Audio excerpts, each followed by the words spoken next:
kuwa mkono ambao unalima ardhi, mlango wa mkulima, kuwa mshindi, kuwa na uhakika sasa, kuulea mustakabali wa baadaye. Tufanye kazi pamoja na tukue pamoja, kuimarisha Kenya ni jukumu la Farm Kenya.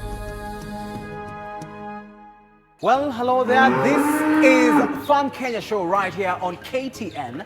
Today we are in Kiambu County at Githunguri Premium Breeds, and today we'll be looking at the process. Remember, every Tuesday we look at the process from the farm to the plate. We'll be looking at how you take care of your dairy animals. Of course, that is cows. We'll be looking at how to milk it later on in the show. We'll be meeting with a young person who is in this particular type of agribusiness. My name is Kelvin Yakundi. Let's take it right away.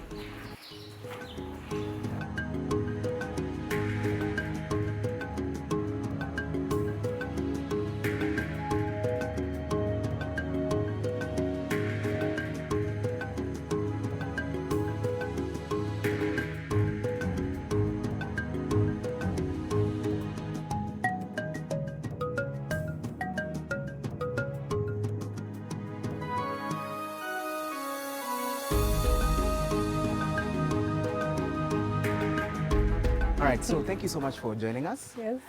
Just give us a little bit of history of how this particular farm started. Okay, this farm was started by my parents, and at that time I was very young. So I grew up on already made capital. All right. Yeah. Okay, so let's go even to the number of cows, because I see you have very many cows around this area. So what number do you have at the moment? And you can also give us a little bit of the breeds that are involved in this farm. Okay, we have close to 100 cows, let's say from 90 to 100 cows. And we have different breeds, that is, we have Gansi, we have Asia, and we have Greckview. Yeah, so we have calves, we have bulls, and we also have dry. Okay. Yeah, and in calves. All right. The categories that you've mentioned, the bulls that you've said, do they also share the same shed with the others, or they've been separated? Not really. So we have separated them such that we have at this one they are in calves, the other ones we have the dries, and those ones they are milkers. Okay. Na uko mwisho kuna now the bulls. Okay. The farm, iko very clean. When we were coming in, we were asking ourselves, hey, is this really a cow shed, you know? So what goes into managing this area, especially kusafisha, making sure that waste inakuwa cleaned? Like, how do you do it? Because it's very clean. Yes. So we have workers. So we have divided the workers, like there are workers who do the cleaning, there are workers who do the milking, there are workers who go and get the napier grass. Yeah, that is how we divide. We just divide duties. Okay. Yeah. And we'll come to milking. It's but okay. First of all, let us look at how you make sure, how long is it cleaned? Like, is it every morning and evening, or you have a scheduled time? How does it look? The farm must be neat in the first place. So we do it in the morning, in the midday, and in the evening, that is. All right. Yeah. Okay. So let's move to milking. You said 90 to close to 100, right? Yeah. So how much do you collect in a day in terms of liters, and where do you usually source your milk to? Okay. So in one day we milk 600 liters. So that is per cow. Now we milk 37 to 40 liters. That is asubuhi 14 liters, midday 14 liters, na jioni 8 liters. Yeah. And you are a young person. You know, you say these things and then I'm wondering, wow. So what really inspired you to even get into this particular type of farming? Okay. So as many people, especially the Gen Zs, think that this thing is not interesting. Maybe it's boring. Yeah, maybe they can't touch the cow dung and the napier grass and whatever. So I feel like I was just inspired by my parents, seeing the profits that they were making. That is what really inspired me. Yeah. And now speaking of profits, because you've mentioned profits, let us look at, you've said 600 liters. What does that bring in at the end of the day in terms of monetary value, the 600 liters, and also in a month, what are we looking at? If someone is seated at home saying, okay, I'm a young person and I would want to get into that. Yes, so just give us what the 600 liters bring in, and also what are we looking at in terms of a month? Okay. Yes. In one month, we are able to make, okay, the profits they are 700,000. Yes. Yeah. And 700,000. Now let us also look at a month. What are we looking? Oh, that is That a is month. a month. And 600 liters per day. How much? How much does that Ukumetoa the translate to? expenses and Yes, all that. ukumetoa everything. Maybe 70, 60. 1,000. Yes. Okay. In one day. All right. Yeah. So when it comes to the workers that you have in this particular cow shed or the farm, the ones that especially work in the cow shed, how many are they? And for someone, if someone would want to have such a structure, can you work with maybe two workers, or you need maybe 5? How many are they, and how regular do you make sure that at least they get to, because you've said 3 times a day, so are they cleaning all of them in the morning, in the afternoon, and in the evening? So what we've done, we have divided the task. So we have 2 workers who ensure that cleaning is done effectively. So you need to clean the floors, you need to clean the equipment, and we also have 5 workers that ensure that milking is done. We also have 4 workers that ensure that feeding is done effectively. Yes. And when it comes to the milking process, because you have close to 100, are we looking at machines helping to milk, or you use just the normal hand? We use hand. What inspired that? Okay.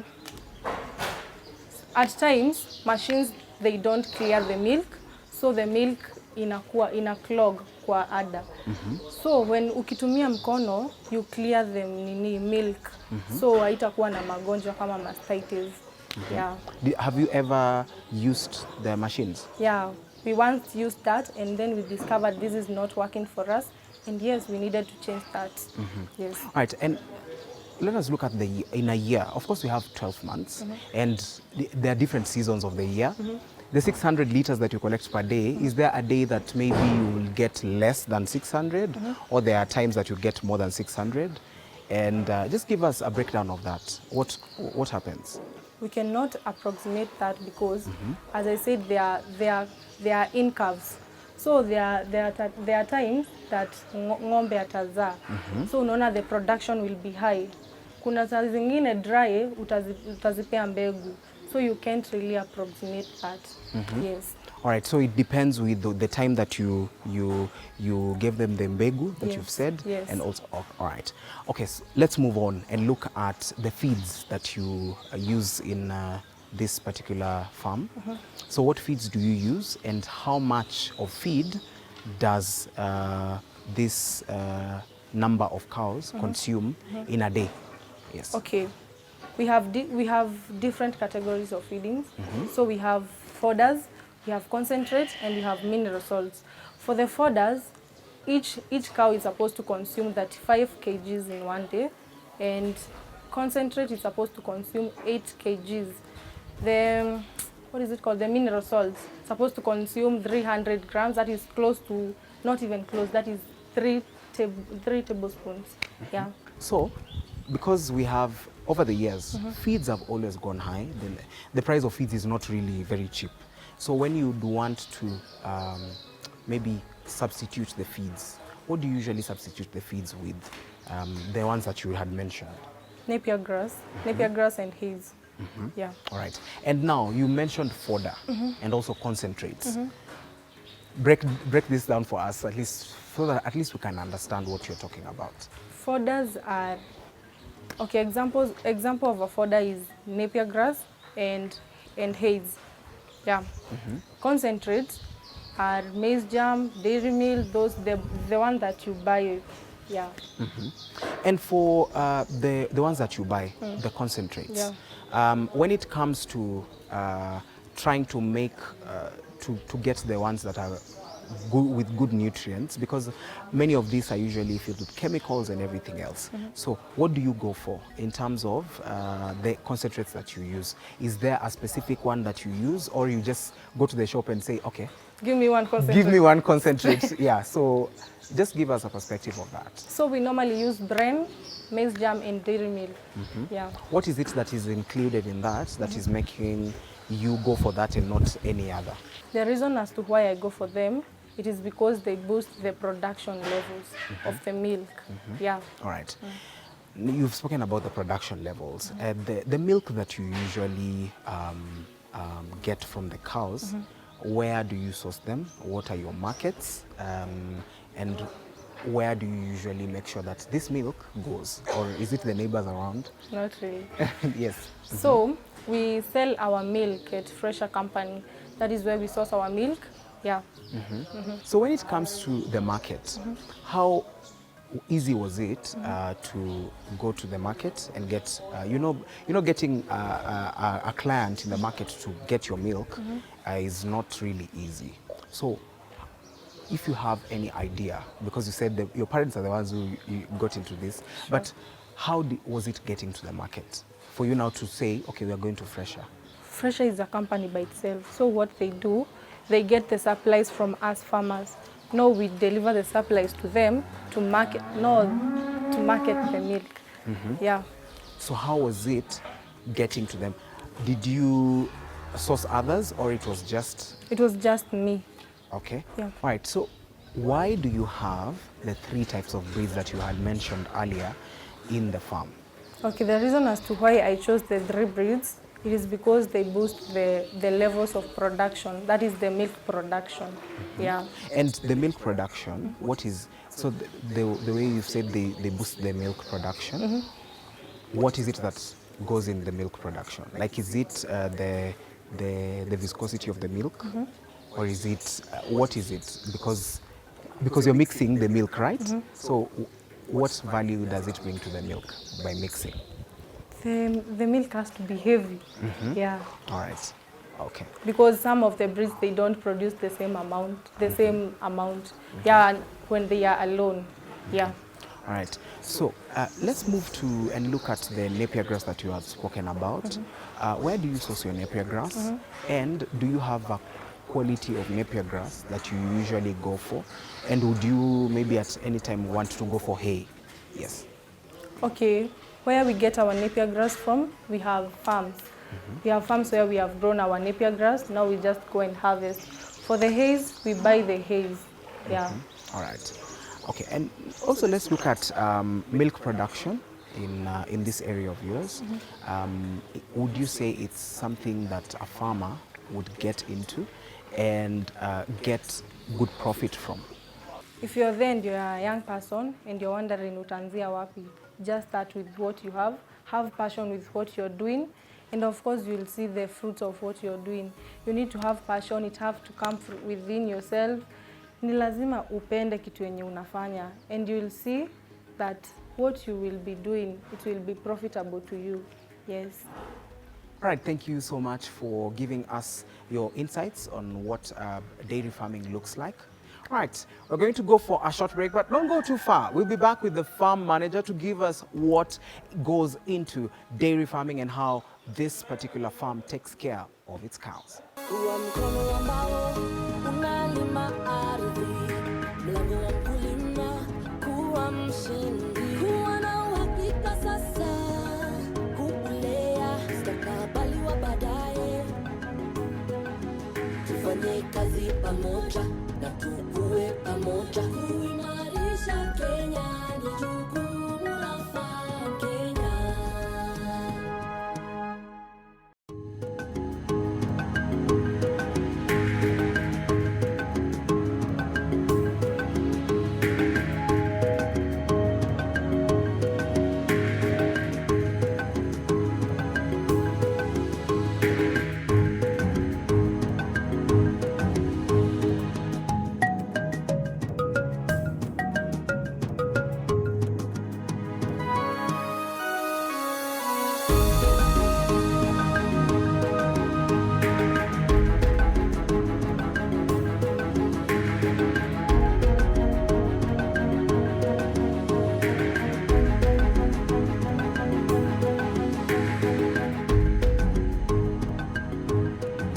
right, thank you so much for joining us.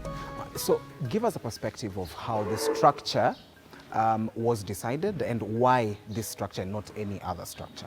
For this particular structure, the reason why it is like this, it is because of, first of all, ventilation. A dairy cow needs a lot of ventilation, as you can see. Secondly, because of space. Because at the area we are at Githunguri, Kiambu County. The area we are occupying here, it is just half an acre, of which our shed is sitting on 100 by 100 with a capacity of 110 cows. So we decided to put on a very big ventilation for all the animals to roof on. Secondly, to minimize space. Yes. Okay. Thirdly, we ensured that we had experts when we were making such a shed, so that we can have the right measurements for a bedding where the cow is sleeping. For instance, it should be 4 by 8, and in height it should be at least 10 feet. So we used our engineer experts to make our sheds. Then we had to make our floor very well, so that we make sure our animal do not slide. Our urine is extracted very well from our manure, so that we can collect manure as dry. So in a dairy construction, you need a very good expert. And then about landscaping, your engineer will tell you this is where we put the shed, this is how we will design it, and he will give you different designs. So me, I usually tell someone, come to someone who has a good shed. He connects you to a dairy, an engineer who can make you a very good dairy shed.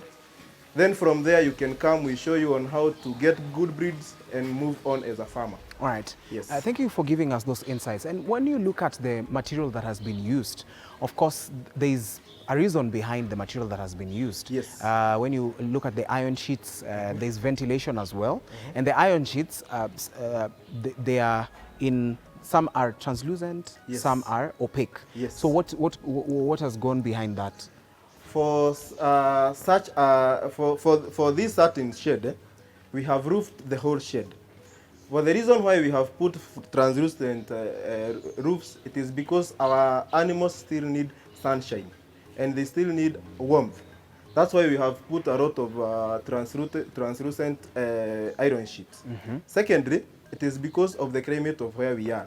We are along the equator, so the climate somehow gets cold, somehow gets hot. So because of those climatic changes, that's why we tend to put our shed like this, so that our animals can get full sunshine and they can get at least clean air and ventilation. Yes. All right. Now let's move to cleaning of the cows. Yes. How often are your cows cleaned, and what goes into cleaning? Because you've said 110 cows. Yes. How do you clean them? What is the schedule, and how do you make sure that they are as clean as they are? In such a farm, you need to fence your farm very well. First of all, to avoid any dogs to come inside, so that, for instance, dogs brings a lot of ticks, a lot of viborotos, you know them. So that's why we tend to put a perimeter wall. Secondly, if you have a perimeter wall like that one, your animals will not be often washed, because there is no ticks coming inside, there is no flies and everything. So your cows will be washed according to, maybe a cow has a habit of sleeping at the front, and maybe she gets that dirty. That's when you will clean that cow, because all the ticks and everything we have minimized. But if you don't have a perimeter, or maybe where you are located is along the Maasai places where animals are just loitering around, even outside your farm, you need something we call a cattle dip. If you are not able to make a cattle dip, you need to buy a sprayer. There is a spray you buy from an agrovet.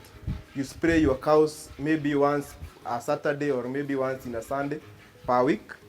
Thirdly, if it is a very severe place with those insects, you need to be injecting your cows with Ivamec or Supermec, so that if any ticks that comes to your cow and sucks poison, it will just fall. So I advise on farmers, just make sure your farm is well fenced to avoid anything coming inside as dogs, or maybe anything to bring ticks and everything. because that's a very big challenge to a farmer. It can bring even diseases like foot and mouth and everything. So make sure your farm is well fenced. Okay. Yes. All right.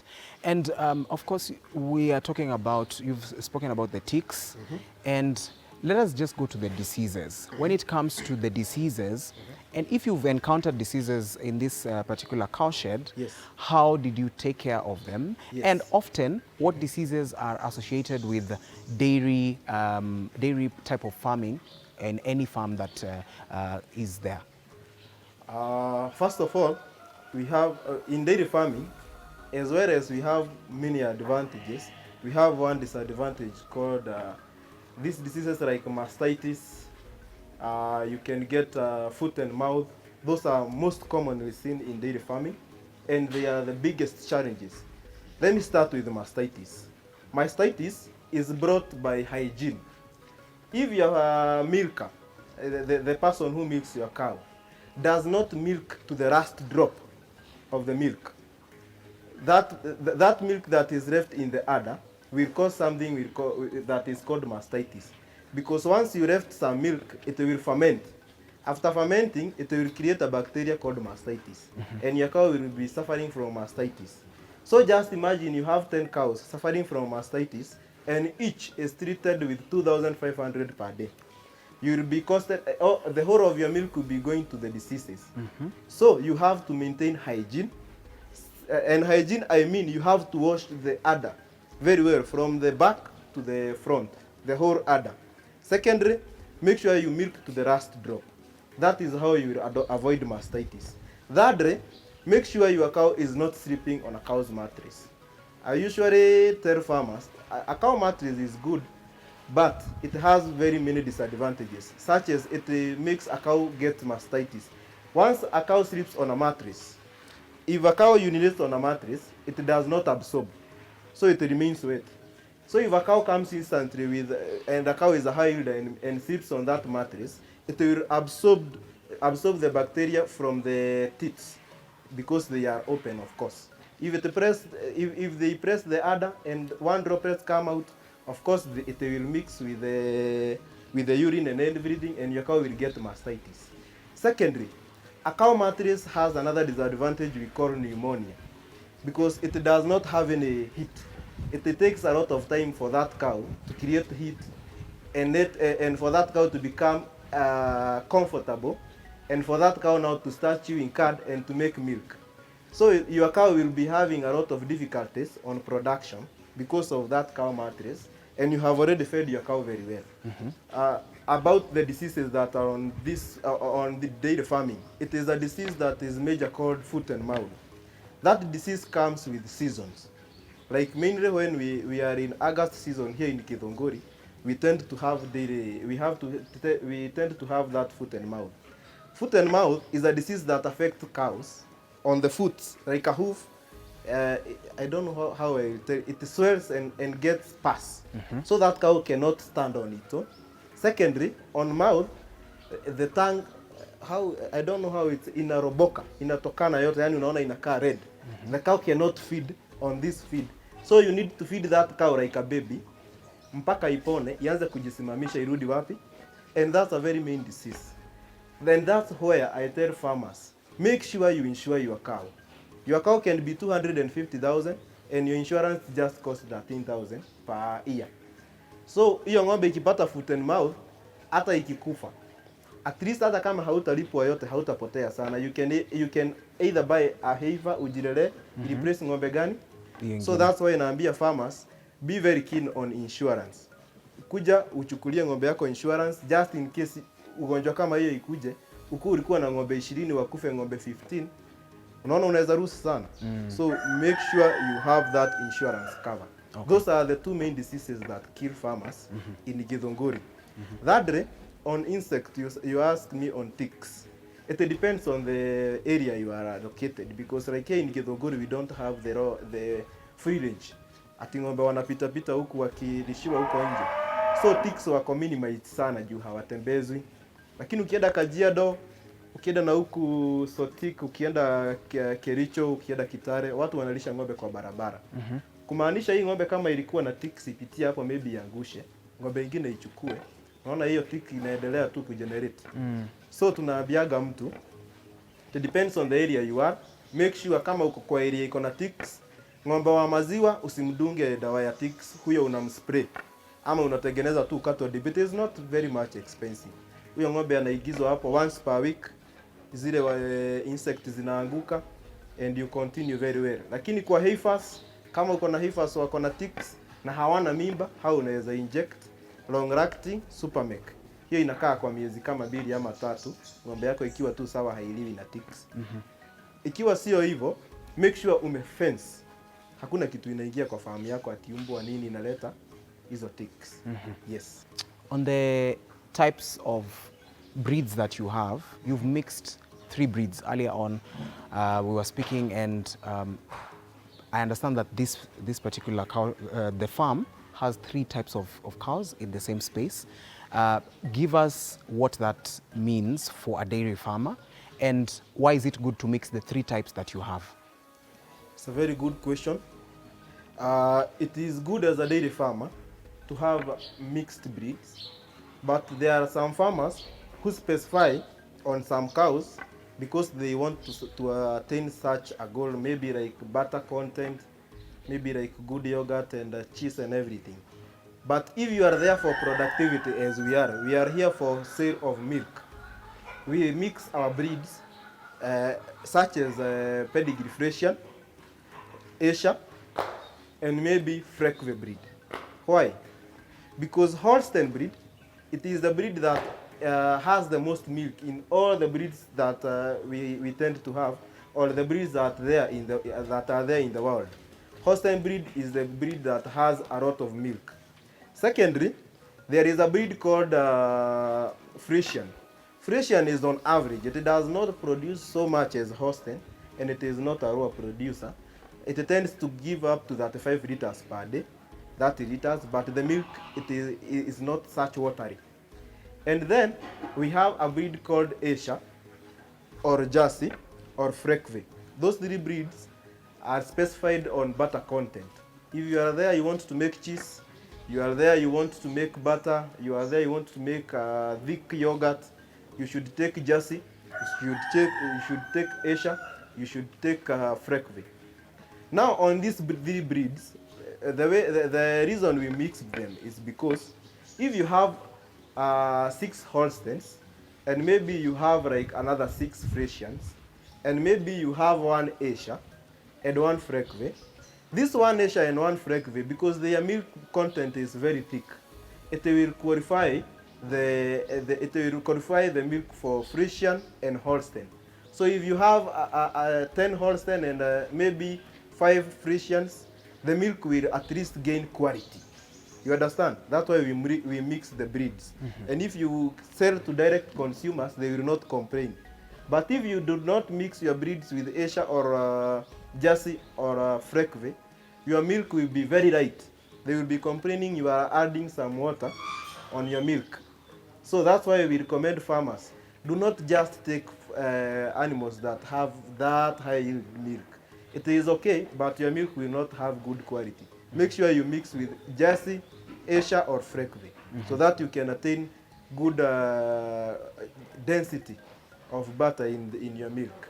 Yes. All right. So let's come back to the structure. Of course, we have maintenance, and we have, as we were walking around, we were seeing the interesting type of water system that you have, the drinking water system. Yes. What went into that? Because it's very interesting. So just explain to us about that so that we may understand, and also you can give us how often does a cow need to take water in a day? First of all, let me answer you with the last question you asked. A dairy cow takes up to 100 to 120 liters per day. And a dairy cow, water content, it is like 90%. Water contributes 90% to the productivity of milk. Secondly, a cow depends on scents and smell. That's why we innovated our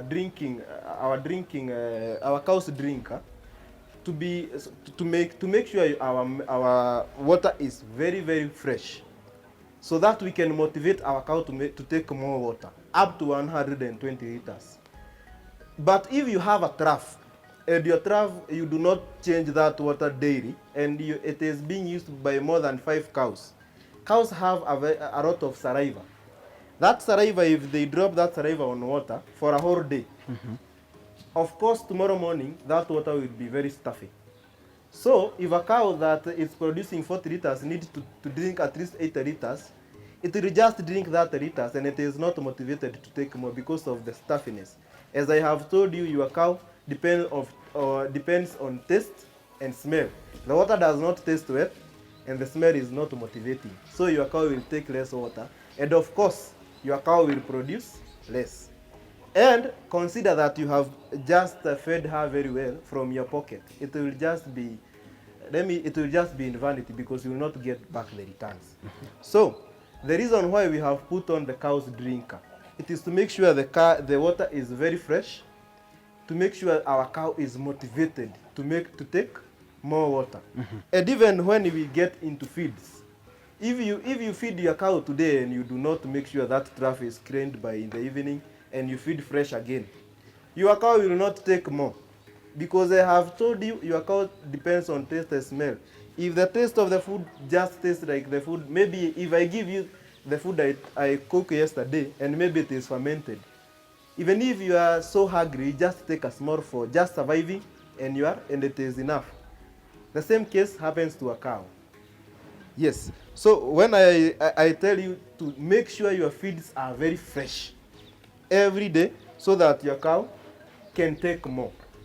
And if it takes more, the production will be high, and the returns as well will be very fine. All right. Yes. Okay, thank you for that. And the water that you use, where does it come from? Is it a borehole? Is it tapped water? In our location where we are, we have a borehole that it is man-made. It is 100 feet.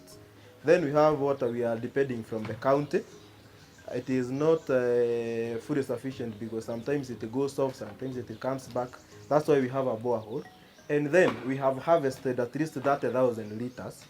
Maybe for the day we can have some challenge. Our cows will not go off water, because water is a very big challenge in production. Once the cow does not get water, it is very automatic. Even in production, you will not get anything.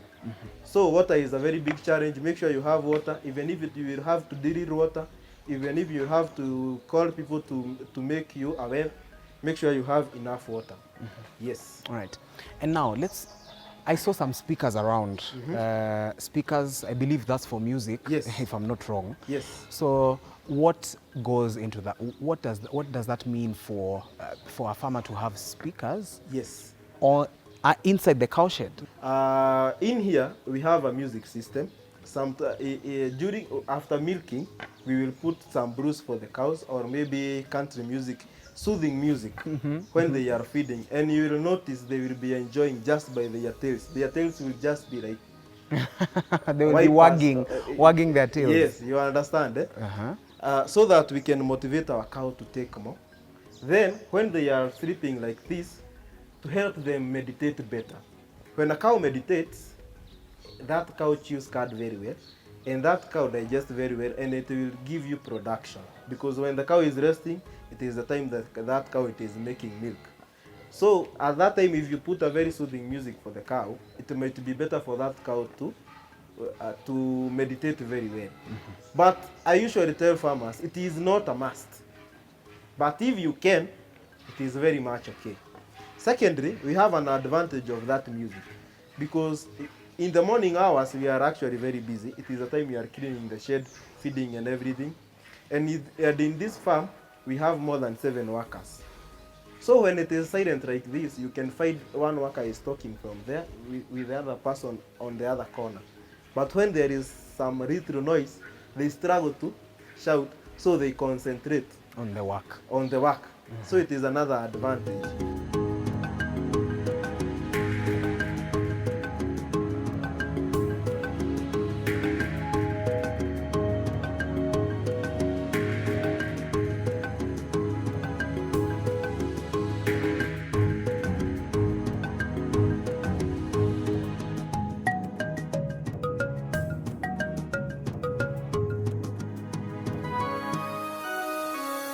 Tumeona hizi cows, they've been named Yes. differently. Tunaona Larry, there is one called Reddit. Kuna radio, kuna Yes. nini. Kuna black something. Yes. So what goes behind the naming? In dairy farming, we have something we call records. Na ndio uweze kufuatilia rekodi ya kila ng'ombe, tunamweka ear tag. Ear tag inaonyesha yeye anaitwa nani. Kama unatumia kompyuta, inakuonesha IDEX namba ya hiyo ng'ombe. Ndio ukienda ufinye tu hiyo namba, inakutolea history ya ng'ombe gani, alizaliwa na mama fulani, alizaliwa date fulani, ako how old, alipata begu lini. So ear tags zinakuja because of records. Okay. Secondly,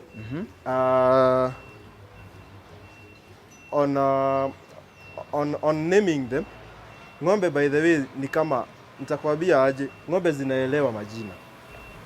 Ukikaa na ng'ombe sana, kuna ng'ombe yenye unaita inakuja automatically. Ama zikikamuliwa, you will notice hazipigani, zinajua ni gani next. Zinajuaga automatically, mimi nikimalizika ni mgani hurudi. So ear tags zinakuwa mzuri kwa kuidentify ng'ombe zako, unajua huyu anaitwa nani, huyu anaitwa nani, huyu anaitwa nani. Ndio unaendelea kukua at least na a better memory of your cows. Okay. Yes. So tuonyeshe your measurement, the one that you are talking about. As you see here, this is what we call a cow's bedding.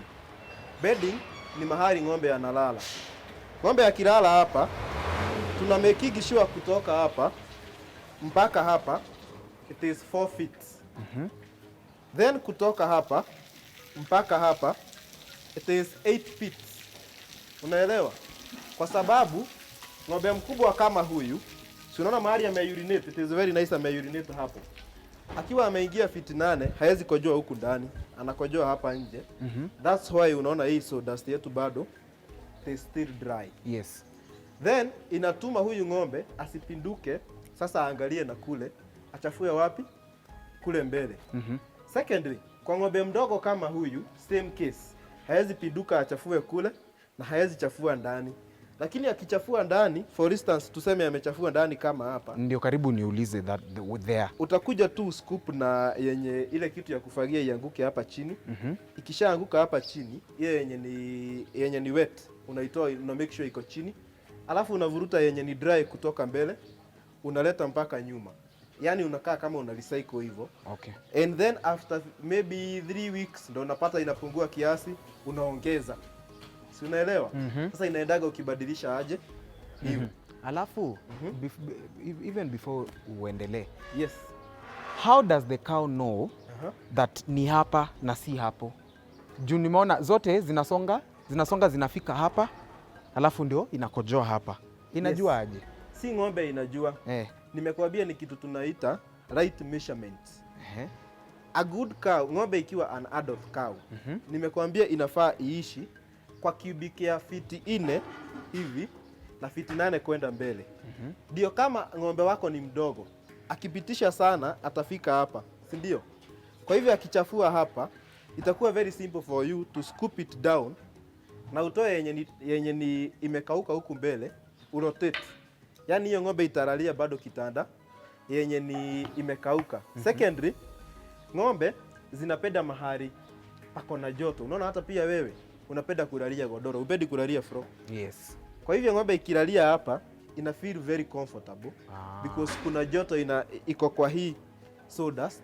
Secondly, hii sawdust ni mzuri sana kwa sababu ina absorb. Tuseme ng'ombe ni ya maziwa mingi, ijifinye ada, hizo droplet za maziwa zianguke kwa hii sawdust, ina absorb. Kwa hivyo hiyo ng'ombe haipati mastitis. Hiyo ng'ombe yako inakuwa secured sana kwa mastitis. Thirdly, kwa sababu ya hiyo joto yenye ng'ombe anapata kwa hii, ng'ombe wako hapati kitu tunaita pneumonia. Cases za pneumonia ziko chini sana. That's why we advise your bedding should be 4x8 kwa urefu kutoka hapa chini. Kama hautakuwa na roofing kama hii kubwa hivi, make sure it is at least 10 feet like here. Mahali unaona hiyo ukuta, ukiroof na 10 feet, kama hautaenda hivyo juu, unafaa hiyo ifike at least hapa, ipite tu na kama fiti 1 kutoka kwa bedding. Ndio kama kuna mvua isiingie wapi, isiingie ndani, na kama ng'ombe amelala pale, hata kama kunanyesha asinyeshewe. You understand, eh? So make sure your bedding is iko measured very well, 4x8. Ikienda chini sana iende 10 feet. Alafu tena hapa ukiangalia hapa there is a step. Hii step si unaona hapa tumekoroga? Yes. Hata upande wa ndani tumekoroga. Sasa hii step ni ya kitu 9 inches. Inasaidia hii sawdust tumeweka hapa ndani isitoke nje, isiharibike sana. Kumaanisha hapa ndani tumejaza sawdust kutoka hapa chini mpaka hapa. Ndio ng'ombe hata kama ni mzito sana asipate kitu tunaitaga citric acid. Unapata magoti ya ng'ombe inafura sana kwa sababu ya kulalia ile direct flow. Yes. Juu ya hiyo uzito, unajua lazima inalalisha magoti kwanza inalala. Sasa inatumia a lot of strength. Hazigojeki magoti hii ikiwa hapo. Okay. Yes. I would like to say this is not where you start. Hii ni kitu na upgrade ukishapata faida kwa farming. Tulianzia na zizi ya mbao. But what matters in dairy farming sio chuma ama mbao. What matters ni measurement. Kwa sababu unaweza jenga na zizi ya chuma, uweke bedding kubwa sana ama uweke bedding kiasi sana, hazitakusaidia. Si unaelewa? Na unaweza jenga na mbao, uweke the right measurements, na ng'ombe zako zitakaa very comfortably. So kwa materials ya kujenga, use whatever you have. Usijifinyirie kununua chuma, na kwenye kuna miti mingi, bao ni mingi na nini. Make sure you have the right measurement. This is what you should depend on. Juu kama hata kama ni ambao na iko na measurement mzuri, ng'ombe italala wapi? Lakini ukijenga na chuma na ukuwe na measurement baya, it will still disturb you. Okay. So on the material, use what you have. What you should ile kitu unafaa kuangalia sana ni mwenye anakujengea. Ajue the right measurement, ajue how to throw, because this throw bado inahitaji a lot of knowledge. Kwa sababu ukiangalia tumeislope kutoka pale ikafika hapa katikati. Tumeislope kutoka hapa ikakuja hapa, na kutoka pale mbele ukimwaga maji pale, hiyo maji haifai kukua stagnant hata kidogo. Inafaa kufika mwisho. Na ndivyo ifike mwisho, usislope sana zizi yako, ndivyo ng'ombe yako unajua inaweza teleza. It should be a very straight slope yenye inapeleka mkojo mpaka mwisho. Ndio uweze kuseparate. Kama ukiangalia hii ni samadi yenye imekauka, haina mkojo. Kwa ile mkojo hiyo ng'ombe alinini hapa ilipita, kwa hiyo hata si unaona penye inaenda.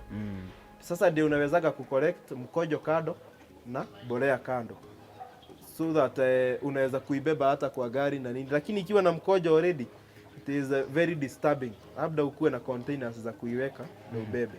Okay. So you need mtu mwenye anajua kuflow vizuri, kutengeneza a very good bedding, a very good walking area, troughs, na kudesignie vile ng'ombe wako watapata maji sufficient. Yes. So, mkojo ya ng'ombe, Yes. the urine of the cow, wakati it's harvested, si unajua ya sungura, it's harvested and used, it's very very nutritious, right? Of course. So the one for the cow, where is it used? Is it used in the farm? What are the uses of that? Okay. Urine ya ng'ombe sana sana tunasemaga ukiwa na farm, tuseme maybe hii ni farm na shamba yako iko nyuma ya farm kama ya Napier, inafaa iende kwa Napier juu iko nutritious sana, ni kama tu bolea. Unaelewa? Lakini kama uko na pia biogas, inatumika tu kidogo juu unahitaji ile samadi ikiwa tu ile nyevunyevu. But kama ni mahali huyuko mahali unaweza tumia hiyo urine, it is just waste. Okay. To tell them the truth, hakuna mahali urine ya ng'ombe utauzia mtu. Hiyo unahitaji ujue vile utafanya very good drainage, isiharibikie wenye mmekaanisha na wao. Na kama sio hivyo, make sure uko na shamba nyuma yake, unaekea Napier, mahindi, sukuma wiki. It is very nice. But if you have biogas, it's still okay, because unajua biogas ukiweka manure inatoa gas na acid and everything. Ile manure umetoa pale, hata uweke mingi aje kwa sukuma haichomi. Ishatolewa ile ukali. Umeelewa? Sasa hapo inaweza kusaidia kama we ni mtu anatumia biogas. Juu pia hiyo biogas utapika nayo, unaweza light mataa, unaweza siaga nayo majani. Yes, but in terms of kuuza, I've never come such a close case. Unless now the manure. If you dry the manure well, na ndio maana unaona tuna separate manure na urine. Urine iende kwa shamba. Hii manure ukiwa na uwanja, uiweke mahali ukaushe. Hata unaweza uza 10 tons per once juu unaweza iweka kwa lori na ibebeke bila kudisturb watu kwa barabara kama ile ya Masai. Lakini ikiwa hivi na maji, huwezi beba on highway. Juu ya nema unaharibu mazingira and everything. So kama wewe ni mkulima na uko na uwanja, kausha hii, uzia wakulima wengine. It will still help you on saving cost of production. Yes. Okay. Thank So you. finally, your parting shot to farmers. What do you think farmers usually do wrong when it comes to having dairy cows? And what will be your encouragement to the farmers going forward in order for them to have good yields and nutritive milk at the end of the day? First of all, farmers fail in one thing. When it comes to production, farmers have, what do I say, wako na wivu kupatia ng'ombe. And in dairy farming we say it is garbage in, garbage out. If you give less, you get less. If you give more, you get more. So, kama uko na ng'ombe wazuri, kuja kwa farm, tukufundishe, unafaa kulisha ng'ombe wako aje, unafaa kumpimia aje majani, unafaa kumpimia aje dairy meal, maize germ, chumvi, maji and everything. Ndio ng'ombe wako, hata kama ni breed mzuri aache kutoa maziwa less. Juu unapataga, you get a dairy farmer, ako na ng'ombe mzuri sana. But the mode of feeding, yeye ana feed majani mingi or maybe silage mingi ama nepia mingi ng'ombe ishibe tumbo. Na silage iko na very low crude protein. Protein ndio inasaidia ng'ombe itoe maziwa mingi. Sasa unapata nepia iko na percentage iko chini sana ya crude protein. Sasa ng'ombe wako ukimlisha na nepia tupu bila chakula, in a day scientifically hawezi pitisha 5 liters. Sasa wewe unasemaga mimi ng'ombe wako wetu hawatoagi maziwa. Lakini ni vile hujapata formula mzuri ya kulisha.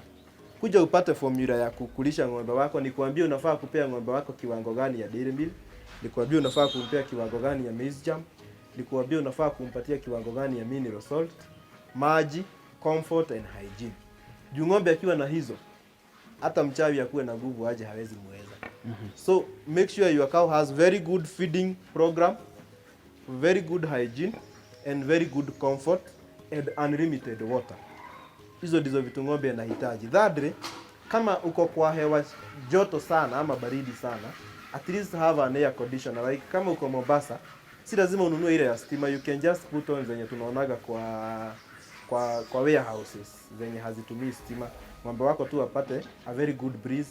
Unaweza tumia sprinklers za maji, sometimes joto ikiwa juu sana zina sprinkle ng'ombe to cool down the climate. So unaelewa? So tunaambia mtu kuja kwa farm, usome vile unafaa kulisha ng'ombe wako, uache kuanguka kwa production na uko na ng'ombe breed mzuri. Secondly, kama breed yako iko chini, maybe haitoi, yani hata wewe unaona you have a very local breed. Come in the farm, I will show you where to start. I will show you how to change that breed. I will show you how to breed that breed to a pedigree breed. Kama wewe unataka kubreed, kama wewe unataka kununua, I will show you how to go through that. Okay. Yes.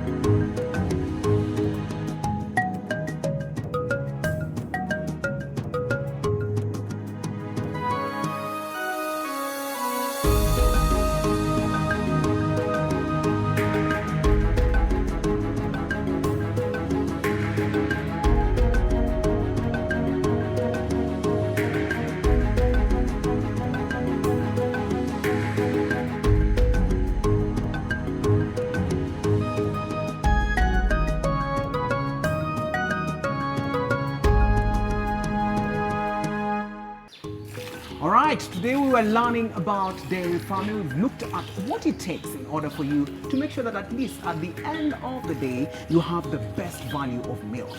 My name is Calvin Yakuni. Remember, every Tuesday we take you through the process from the farm to the plate.